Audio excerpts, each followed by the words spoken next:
जरा सोचिए, एक ऐसी दुनिया जहां किसी लिक्विड की बस एक बूंद उसकी पूरी छिपी हुई पहचान सामने ला दे।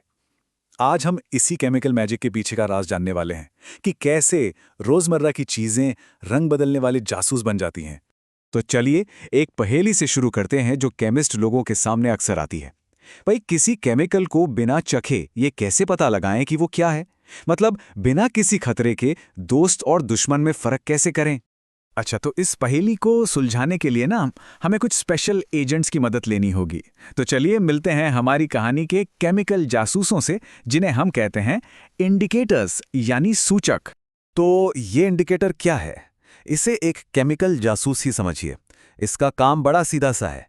जैसे ही ये किसी एसिड या बेस के संपर्क में आता है, ये फौरन अपना भेष मतलब अपना रंग बदल लेता है, एक सिग्नल की तरह।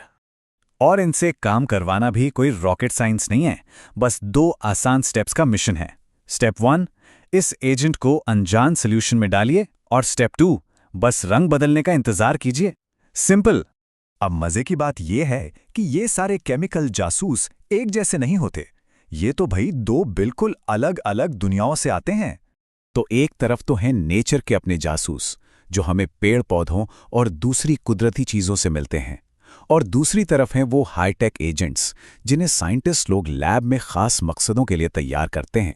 ये जो कुदरती सुराग है ना, ये बड़ी हैरान करने वाली जगहों पर मिल जाते हैं। जैसे लाइकीन से मिलने वाला लिटमस, या फिर अरे अपने किचन के मसालेदानी में रखी हल्दी, वो भी एक इंडिकेटर है। और हाँ, जब एकदम सटीक बिल्कुल पक्के नतीजों की जरूरत होती है, तो केमिस्ट अपनी सिंथेटिक टूल किट निकालते हैं। इसमें फिनोल्फ्थैलीन और मिथाइल ऑरेंज जैसे भरोसेमंद एजेंट्स होते हैं, जो हर बार पक्का रिजल्ट देते हैं। ठीक है, तो हमने ये तो देख लिया कि क्या होता है, रंग बदलता है। लेकिन असली मजा तो ये जानने में है कि आखिर ऐसा क्यों होता है, इसके पीछे की साइंस क्या है। तो सवाल ये है कि आखिर रंग बदलने की वजह क्या है, इस जादू के पीछे का राज क्या है? इसका जवाब ढूंढने के लिए हमें थोड़ा जूम इन करना होगा। इतना जूम कि हम अपनी आंखों से भी आगे मॉलिक्यूल्स की एक अनदेखी दुनिया में पहुंच जाएं। और इस पूरी कहानी का राज छिपा है छोटे छोटे चार्ज्ड पार्टिकल्स में, जिन्हें हम कहते हैं आयन्स। इन आयन्स को आप उन माइक्रोस्कोपिक मुजरिमों की तरह समझ सकते हैं, जिन्हें पकड़ने के लिए ही हमारे इंडिकेटर जासूसों को ट्रेनिंग दी गई है। देखिए, जब कोई चीज एसिडिक होती है, जैसे नींबू का रस, तो वो पानी में मिलते ही उसे पॉजिटिव H+ आयन से भर देती है। और वहीं दूसरी तरफ जब कोई चीज बेसिक होती है, जैसे साबुन, तो वो पानी में नेगेटिव OH- आयन्स छोड़ती है। तो यहां पर पूरा मामला साफ हो जाता है। एसिड मतलब पानी में H+ आयन्स, और इनका स्वाद होता है खट्टा। वहीं बेस का मतलब है OH- आयन्स, और ये छूने में साबुन जैसे चिकने होते हैं। हमारे इंडिकेटर्स बस इसी फर्क को पकड़ते हैं। अब आयंस का ये जो अनदेखा खेल है ना, इसे समझना सिर्फ लैब तक ही सीमित नहीं है। इसका हमारी रोजमर्रा की जिंदगी में भी बहुत बड़ा रोल है। ये केमिस्ट्री हर जगह काम आती है। साइंस लैब्स में तो ये एक बेसिक टूल है ही, पर यह हमारी सेफ्टी के लिए भी जरूरी है, जैसे स्विमिंग पूल के पानी को चेक करने में।